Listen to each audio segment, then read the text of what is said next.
Hello guys, today I want to talk about this.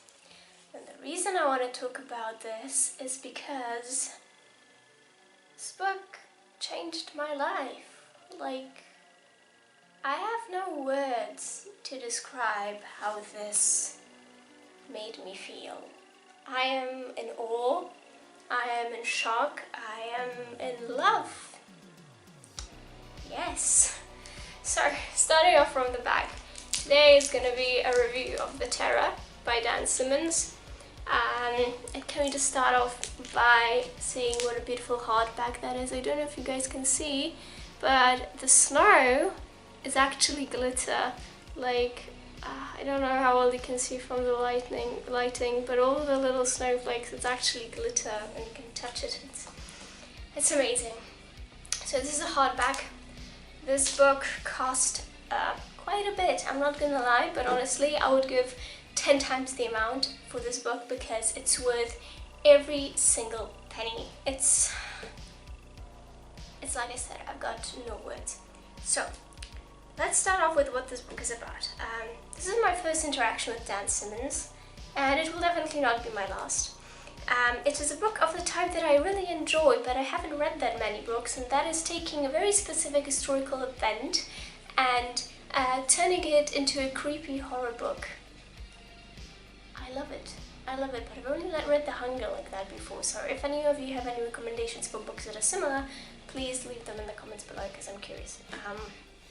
So the event here is from the, so apparently Canadians and some Americans know about this because you've taught at school.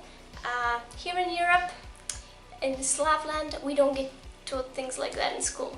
Neither I think did we in South Africa, although I wasn't there for my entire education, so I don't know. But basically, so for those of you who, like me, are not Canadian or American and might not know, I'm going to also give a historical background. So this book is about Franklin's 1845 expedition to the Arctic. The general idea was that Sir Franklin was supposed to discover the Northern Passage. I think that's what it's called. I didn't read this book in English, and I didn't translate it, but I think it's called the Northern Passage. Basically, it was supposed to be a passage through the Arctic Sea to get from, I think, Canada to India and China. Well, not India, China. Why did I say India? I don't really know. To China. And historically, they left, I think, in the summer of 1845, although that detail isn't given that much in the book. And, well, after 1848, no one has no idea what happened.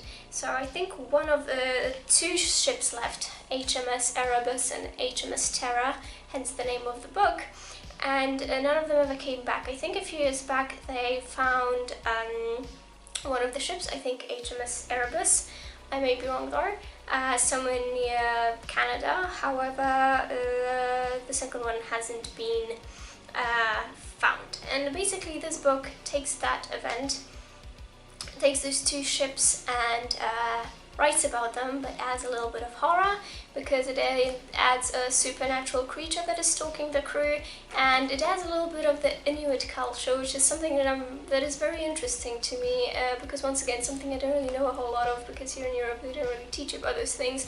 Well, maybe in the countries that do have some sort of Inuit northern cultures, like the Finnish have Sami, I think that's how you pronounce it. I just know how to say that someone's Sami in Finnish, so never mind. Or maybe like in some parts of Russia, but generally when it comes to the central kind of part of Europe, I don't think they really teach that much about the Inuit. So it's also a new topic, and there's a lot of mythology. Well, not a lot of, but there's a bit of Inuit mythology here, which was super interesting to read about.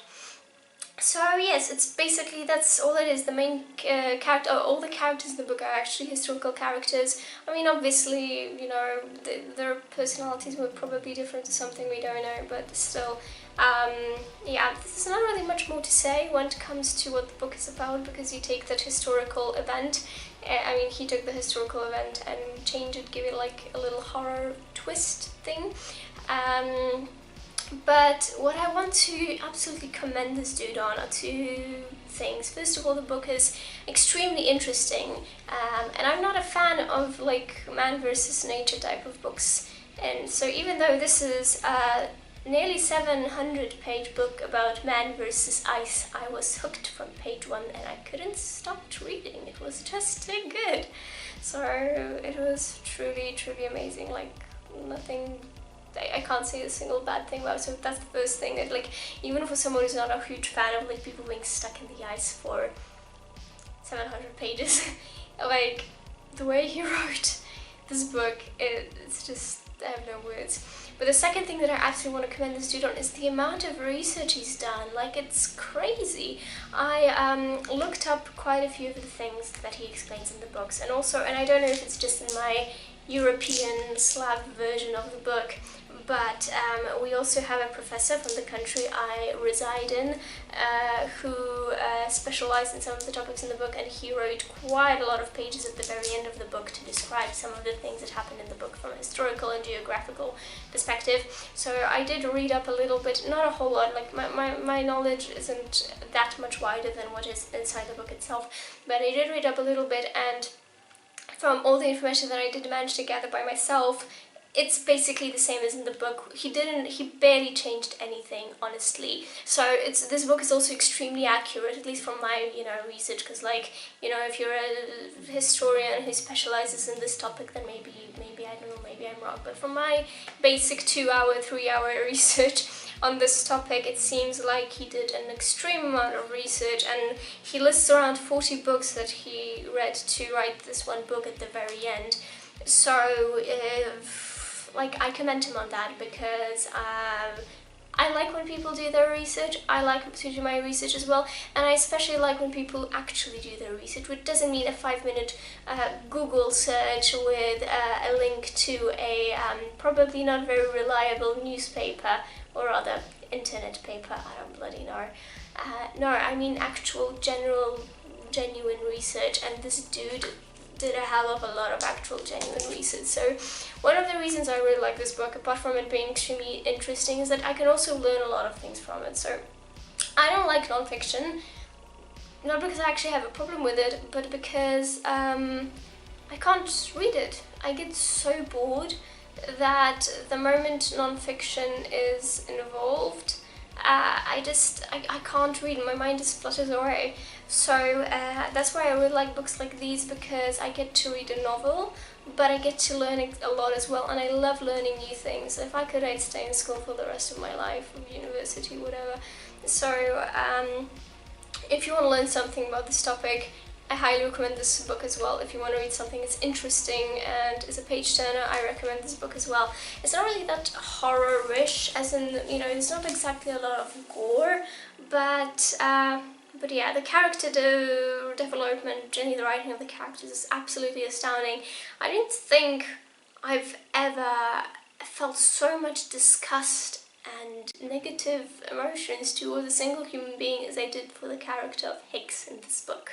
Which, if you read this book or watched the TV series, I haven't watched the TV series, but I assume they didn't change him up a lot, you'll understand what I mean. Like, I felt genuine disgust for this dude, and I don't think I've ever felt genuine disgust for a character in a book. So, also, it might be, of course, only my version, but in my version you also get pictures at the end. Well, we can't really see much. So this is, that's Franklin, and this is Lady Jane, his wife, and you get all the people, all the pictures from all the most important characters in the book. And so you can actually see what the historical figures looked like.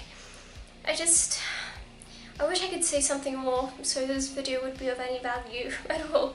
But it's like I said, I'm still in so much awe of how good this book is that I cannot literally find any words to describe it.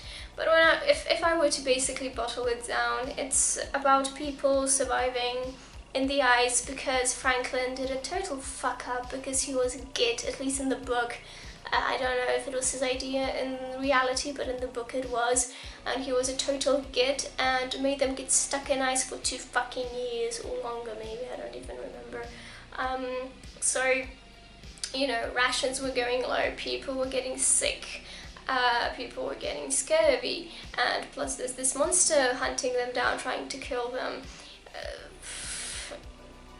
Yes, and so they just try to survive. So it's a very survival type book, if that's something that you're into. But also, like I said, if you like historical fiction, this is also great. I can't recommend this book enough. And maybe this video isn't of much value, but I just really wanted to share my passion and with you guys, and it just...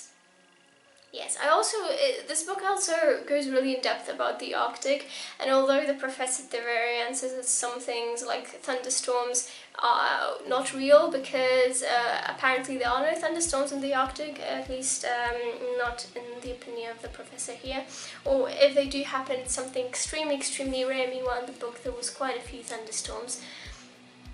But, like, I've also learned so much about the Arctic and ice. I didn't know there was so much to learn about ice, honestly. So yes, highly recommend.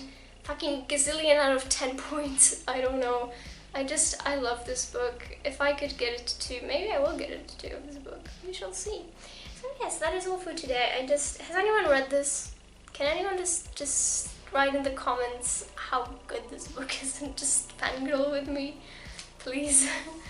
Yes, so I hope you enjoyed this nevertheless, even just a little bit, and I will see you next time. There's a few videos coming up. There's another cooking video coming up definitely at some point. Oh, dissecting strawberry DNA, unless I've already put it up. I don't know when I'll be filming that one, and I don't know in which order I'm gonna be putting the videos up.